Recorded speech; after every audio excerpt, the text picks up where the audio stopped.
Donc aujourd'hui, nous nous situons sur le site du Futuroscope. C'était une réunion qui est organisée à l'initiative du Futuroscope, la Chambre d'agriculture et autres partenaires, dans le cadre de l'empreinte carbone que pouvait avoir le Futuroscope et ce que pouvait apporter l'agriculture justement dans cette contribution.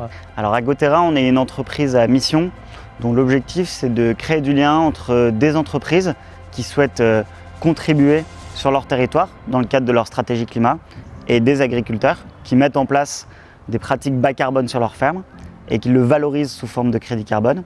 Et donc nous, on va essayer de mettre en place ce financement entre des entreprises et des agriculteurs sur le territoire. On a fait un bilan carbone donc c'est le point zéro, ça permet de voir les leviers d'action et où on peut réduire, commencer à réduire. Ensuite, il y a toutes les actions mises en place, donc que ce soit en interne, que ce soit les fournisseurs, etc. Et ensuite, en tout dernier, il reste des émissions résiduelles qu'on ne peut pas arrêter d'émettre dues à une activité. Et c'est là où vient l'agriculture et notamment Agoterra pour permettre de mettre en lien tout ce qui est puits de carbone et les émissions résiduelles du Futuroscope. L'objectif, c'est de lutter contre le réchauffement climatique. Donc l'agriculture a un gros rôle à jouer là-dedans, car aujourd'hui elle représente en France 20% des émissions de gaz à effet de serre.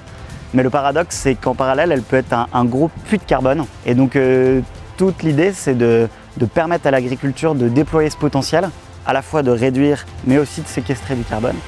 Et l'idée, c'est d'aller voir les entreprises et de leur dire qu'elles peuvent financer des projets sur leur territoire, elles peuvent financer la transition de l'agriculture. Bien aujourd'hui, le lien entre entreprise, agriculture et carbone, c'est évidemment ce label bas carbone qui est réuni aujourd'hui et qui permet au monde agricole de pouvoir contribuer, parce que nous sommes vraiment une synergie entre le monde agricole et les entreprises. Il y a des entreprises qui vont aller au bout de ce qu'ils peuvent, comme le Futuroscope, pouvoir améliorer donc tout ce qui est réduction de leur empreinte carbone.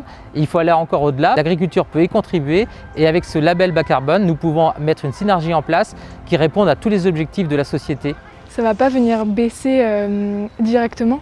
C'est des émissions résiduelles qui sont là et que le parc émet, mais on parle plutôt de contribution pour atténuer l'impact de ces émissions qui restent.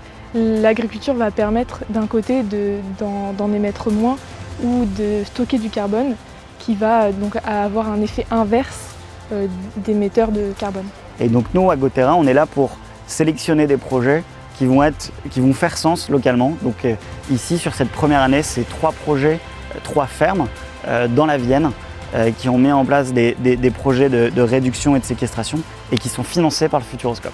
Donc nous sommes dans un accompagnement dès le départ sur un diagnostic où on peut faire l'état des lieux sur l'exploitation de l'empreinte carbone qu'ont les exploitations. Après nous les suivons pendant 5 ans justement pour faire ce diagnostic au fil des années.